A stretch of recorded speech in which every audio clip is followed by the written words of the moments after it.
If you haven't seen the previous video in this series, follow the link on your screen or click the link in the description or pinned comment below.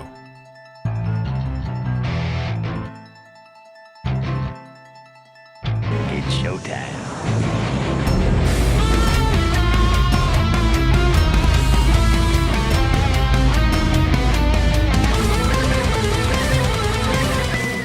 Leaving enough space between the E and the J to call into question whether this movie is attempting to create a questionable new protein drink. Everything wrong with Beetlejuice, ladies and gentlemen. There's a space. This insanely large font. This robotic-ass line delivery. Movie shows us some buildings, along with a blue and red truck. Then it cross-dissolves, supposedly somewhere farther down the street, only to show us the same things we were just shown a few seconds ago. The problem here is with your own assumptions. You assumed they were trying to show you something further up the street, but they were showing you the same location twice. You could easily see this if you pay attention to the church with the red door that also appears twice. We've been meandering along this road for a long time now, so that must mean the topography will be super essential to the plot of the movie. Why else would they let it linger for so long? Or they're using the model of the town where Beetlejuice is trapped as the backdrop for the opening credits. I mean, I appreciate you not starting this video off with 50 seconds of logos, but if it's going to be replaced with 50 seconds of complaining about irrelevant shit, I'd rather we did the logo thing.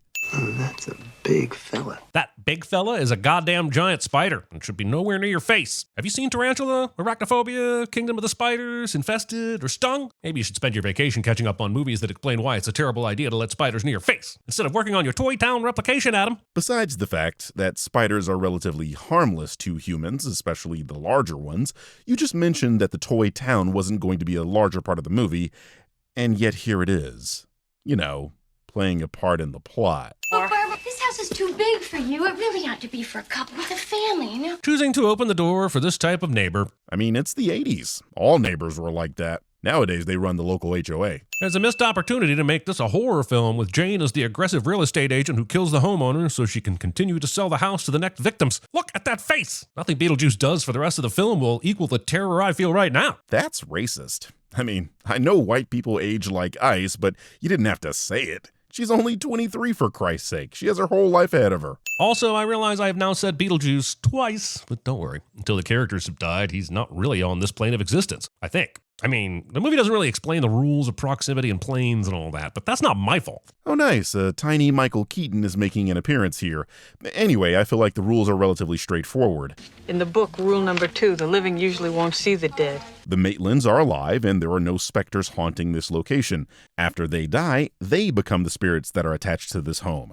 What else is there to know? Barbara, come with me down to the store. What for?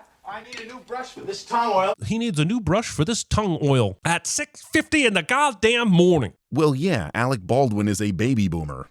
Do I need to say anything else? Also, even when you're dead, you can't escape reading? CinemaSins is trying to tell us something about Jeremy's books, guys. The front of the newspaper is clearly about the afterlife, with the giant wormy thing front and center. But the back is about a withering timber industry, and the centerfold includes updates from the Justice Department about Medicaid scams. What the hell do dead people need with wood and Medicaid? Well, let's think about it. If both those issues caused people to kill themselves... Barb, honey, we're dead. I don't think we have very much to worry about anymore. If only that were true, but they will worry about who has a right to be in their house, and that concern will drive the entire plot for the rest of the movie. You seem to have misunderstood something. The Maitlands are upset because they are being disturbed by the Dietz family. After they discover they are dead, all they want to do is peacefully remain in their home. Now, while that comes across as a bit selfish, someone disturbing you for eternity does sound like a reasonable reason to kick them out. How were the two of them sleeping in this small of a bed together when they were alive? Very carefully. And look at that kitchen. You're finally going to be able to cook a decent meal. 1988 husbands acting like they are 1958 husbands. Oh no, are we doing the whole modern day thing? Because trust me, these kinds of men didn't change until the 2000s, and even then, we still got some. So my point is, the real sin is this hot-ass woman marrying this frumpy-ass dude. Careful, that's my sculpture. There are better ways to tell us that sculptures are important to Delia than this. The fact that the mover is bringing it into the house entirely devoid of bubble wrap means it can survive in someone's arms for a few steps. See, the problem with a lot of sins like these is that you suggest there are better ways of doing something, only you never tell us those better ways. I mean, the film shows the movers bringing in various things, but they're almost all in boxes and secured in some way.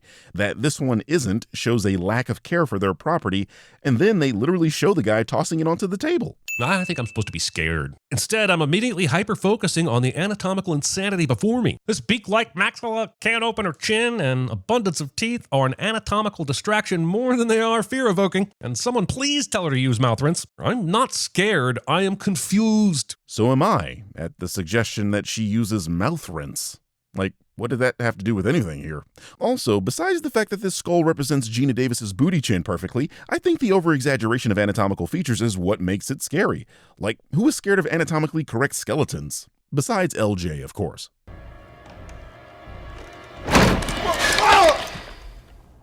I see you, mother. Oh, look, an indoor outhouse. I'm sorry, do your outhouses usually include stationary bikes? Compare the bathroom to the YMCA, fine, but an outhouse? The writers have clearly never had to hold their breath before lifting a toilet seat strapped to a wooden beam, check for critters, and then do their business without having to take too many gasps of air. What Jeremy is leaving out here is that Delia is exaggerating because she doesn't like the interior of this house. I think the fact that Delia is an abstract artist and that her friend is a gay interior designer has flown over Jeremy's head. Trust me, that combination of people hate a creaky-ass country bumpkin house like this. If you don't let me gut out this house and make it my own, I will go insane and I will take you with me! No one freaks the out like Catherine O'Hara, and I don't want her freaking the out on me, so here's a sin off. But you just went on a whole tangent about her not recognizing that this bathroom wasn't an outhouse. How do you not realize that this is how she is characterized in this film, and that's why she said what she said? This should nullify that previous sin. I'm gonna get her. It is wild to me that the ultimate motivation for disliking Delia is a difference in decorating trends. It's not that wild. You see this all the time on the internet. The second you criticize someone's ideas, they take it as a criticism of themselves personally. Try it out. Make a video pointing out how the critical drinker is a grifting racist and see how many of his fans internalize that criticism and make it about you attacking them. Works wonders. I have a feeling there's something very interesting behind this door. These two were walking up the stairs in plain view of the open door ahead, which then shut and locked them out in ghostly magic fashion. But instead of being shocked by that, they're just hanging out, like something is in the attic. Yeah, and something should be basting in your underwear right now from shitting your pants. For those of us that are rational, a door closing on its own could have a variety of explanations, like, say, the wind closing it, or the hinges of the door cause it to slowly come back and close on its own. Heck, my own front door does this. I guess my point is, a door closing is scarier than Gina Davis taking off her own face? Dude, get your priorities straight. What exactly is the purpose or point of this sandworm-infested desert? Barbara and Adam are already dead, so what threat do the sandworms pose? Can they make them more dead? Yes, the sandworms delete your entire existence, so it's like a death for dead things. Also, this is the oddest adaptation of Dune I have ever seen. Giving the movie a sin when sins should be removed. Paying homage to one of the greatest sci-fi stories ever told is not sinful, it's awesome. I can't believe we're eating Cantonese. Me either. In a village with a population of 36, I'd expect a mom-and-pop burger shop. But Cantonese? That's got to be considered a treasure, not a disappointment. These are New Yorkers. They are used to a variety of Chinese food places, and the one here in Connecticut is lacking, which is her point.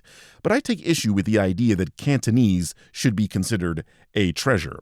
Most civilized towns have some form of Chinese food places, except if you're in the South, which is why I said civilized. This family meal really needed the taper candles and the massive bowl of fruit to really let us know these folks are sophisticated assholes. Or they could have really needed the lighting, considering this is a dark and dank house with terrible interior decorating that could use some mauve walls. If Beetlejuice needs you to say his name 3 times, then why not have those specific instructions on the ad? Because the way the spell works is that he cannot tell you how to resurrect him or it won't work.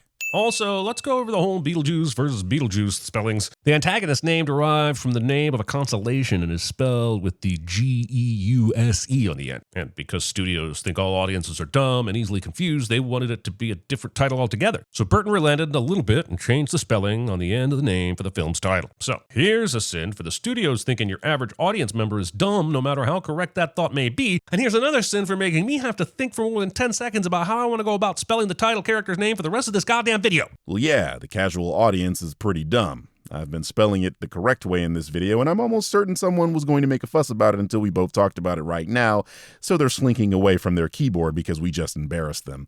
But this is literally the reason for the urban myth about the title change for the first Harry Potter book, because our education system is lacking. That's not the actual reason, of course, but it persists because Americans are kinda stupid. I mean, why do you think there are so many flat earthers? Having trouble with a living? You tired of having your home space violated? We're going to find out that everyone else within the infrastructure of the afterlife can't stand Beetlejuice, and he's trapped in whatever he's in unless somebody says his name 3 times. So how is he allowed to conveniently place paper advertisements in the book of the recently deceased and make a commercial conveniently pop up on the television for Adam and Barbara? How exactly is he trapped if he can do all these things? I think you need to understand the difference between the words trapped and has abilities. I mean, did you make this complaint about the genie from Aladdin, for example? He was trapped, but still had powers capable of granting wishes and creating manifestations outside of wishes. My point is that he's simply confined to this area, but he is still capable of manipulating certain things. Hey, Jack, now, you get a free demon possession with every exorcism. They're dead. Isn't everything free? Where are Adam and Barbara coming up with money if that's not the case? What are the goddamn rules here? Channel that claims to be a comedy channel cannot recognize a joke. We need some help. I read something in this book this morning. Emergencies. Then why is Adam just now trying out this for emergencies thing if he read about it this morning? They were almost sandworm food. Or at least I think they were. I still don't understand the danger level of those sandworms. You also don't understand that isn't relevant to this situation because what he's reading from the book has nothing to do with saving him from those sandworms. I read something in this book this morning. Emergencies. Here it is. In case of emergency, draw a door. Tell me, CinemaSins, where and how was he going to draw a door on Titan? You didn't actually think that was going to work, did you? Aha! Knock 3 times. Why was the knock 3 times instruction a few pages after the draw a door instruction? I feel like those 2 steps should be one right after the other. The film answers this question already. Just, can you give me the basics? Well, this book isn't arranged that way. What do you want to know? Well, why did you disappear when you stepped off the porch? Are we halfway to heaven? Are we halfway to hell? And how long is this going to last? I don't see anything about heaven or hell. This book reads like stereo instructions. Listen to this. Geographical and temporal perimeters. Functional perimeters vary from manifestation to manifestation. Let it be known the color of the afterlife is Halloween green. Giving the movie a sin when sin should be removed. Again. Bird watching through your blinds like this instead of opening the blinds all the way. Apologies. Lazy bird watching really gets under my skin. Tell me about it. Anyway, he likely didn't pull up the blinds because he was just taking a quick peek and probably doesn't want all the sunlight coming in. You probably haven't even read through the manual completely yet. Based on this afterlife waiting room scene, everyone remains in the same condition they were in when they died. This guy still has a shark attached to his leg, so since the Maitlands died from drowning, why aren't they constantly wet? Or at the very least, blue tone from a lack of oxygen? They show the Maitlands were wet at the very beginning of the film, and they cured their wetness by sitting next to a fire. This is consistent with everyone else that's here, as when they returned from what killed them, they were immediately in that same state. Besides, this is a visual gag for the audience that lets us know how these other people died. They never make a claim that they remain in this state forever, and we are shown specters have the ability to alter their appearance at will. That's death for the dead. It's all in the handbook. They say handbook more in this movie than I've ever heard it used in all 48 years of my life, and I used to sell handbooks. Did you sell them back in 1988 when this movie came out and when handbooks were about as common as the phone book was? You know, back when you were 12 years old? No? Okay then, please shut your damn lips. Haunted houses aren't easy to come by. Seconds ago, she said, Get them out yourselves. It's your house. Which means in this reality, every person who died while being a homeowner has some sort of right to the house they left. Haunted houses would be in abundance. Those have basically no correlation. Most people who died are confused, lost, or stuck in that waiting room for eternity. Then you have to account for those that pass on, like these two eventually do at the end of the film. On top of that, far more people rent or are homeless than are homeowners. This is clearly a fairly unique case, and even then, they no longer haunt the house as of the second film. In fact, I believe he's been sleazing around your cemetery lately. Movie will never explain how the Maitlands became the lucky ones who just happened to have the right biome with which to welcome a Beetlejuice. How did he end up in their attic? In a city replica? Was he accidentally packaged in the miniatures from the factory? Sort of like when little bugs get into the pistachio nut bag and you open a nut to find a dead worm? The juice is a bioexorcist. Basically, he appears in places where there are humans a dead person wants exorcised. As Juno just told us, haunted houses are somewhat rare, so these seem to be the parameters for how he ends up in a place. He can't act autonomously, though, as if someone needs his help, they must say his name 3 times.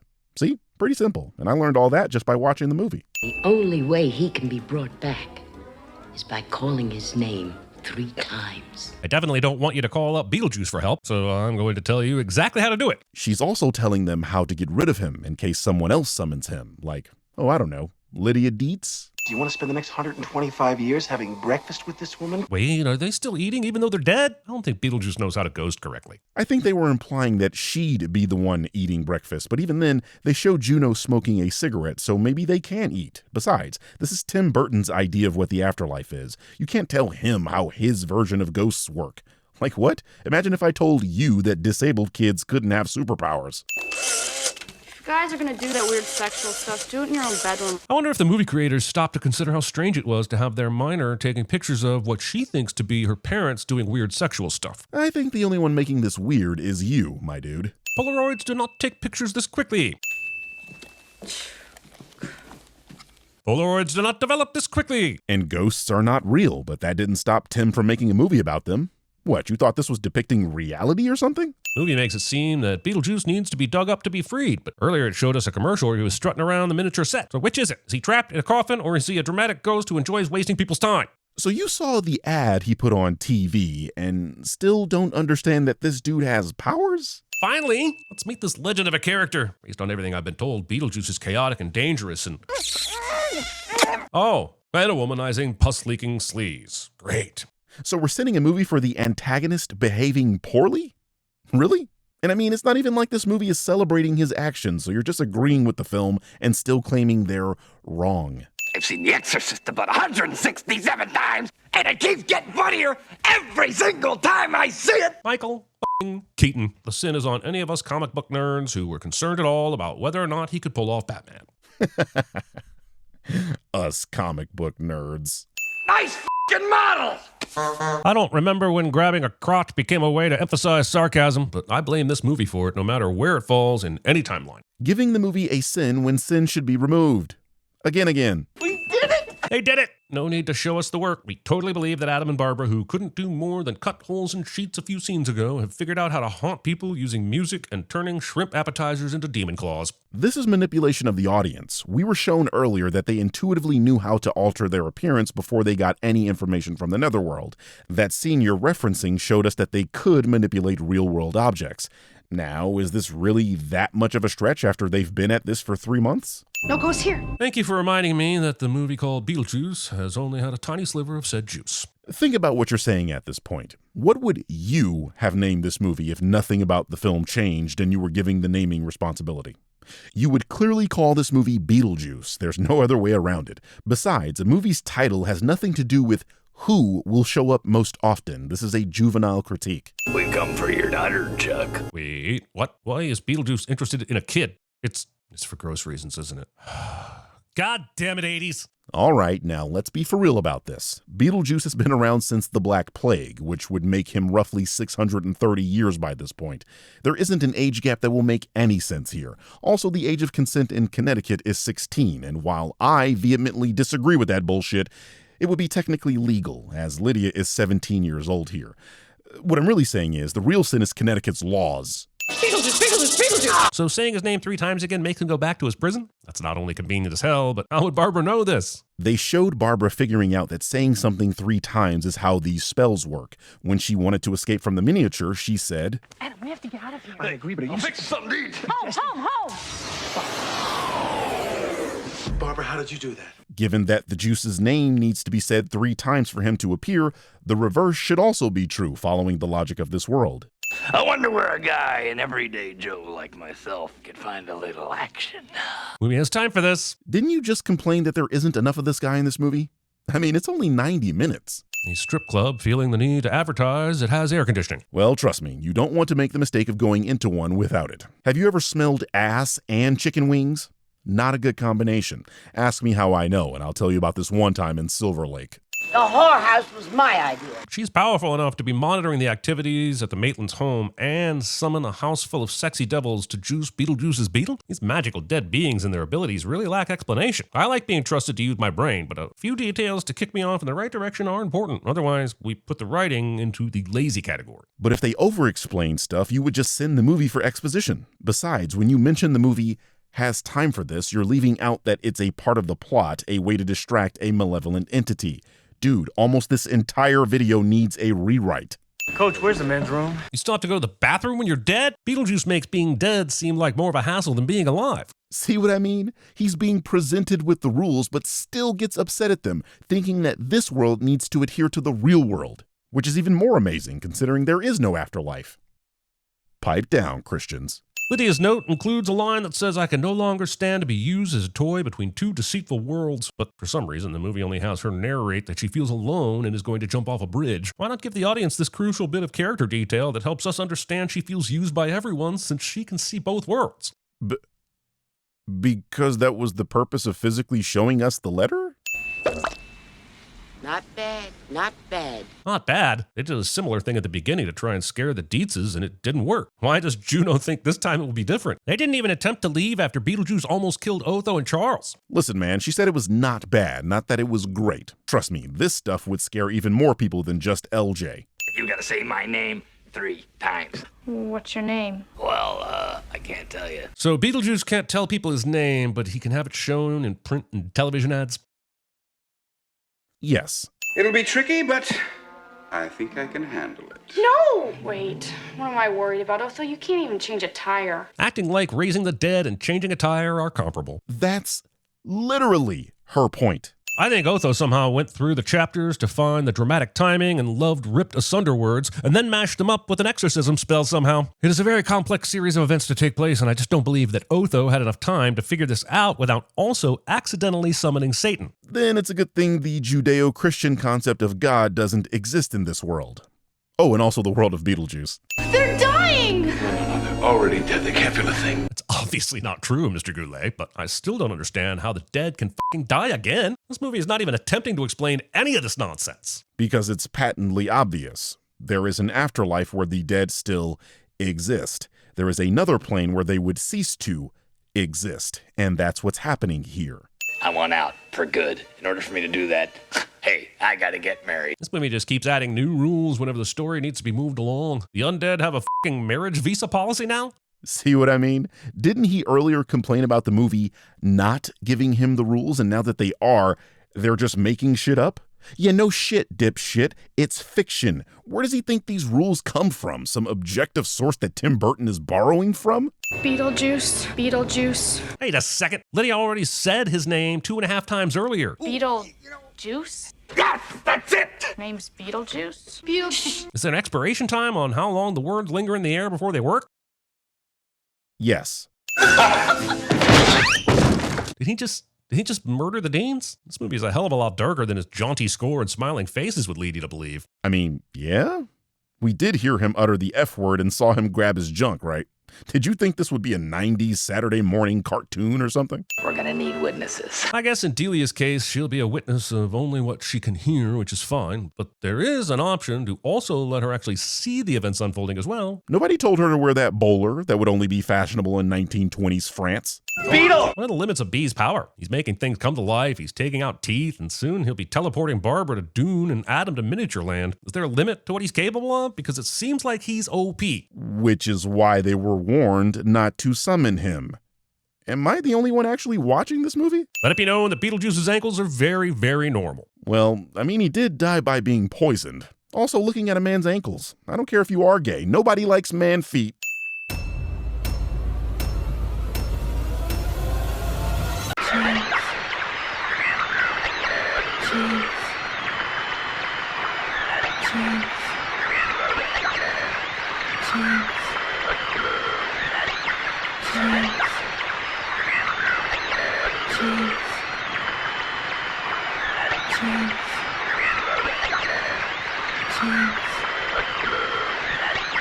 James.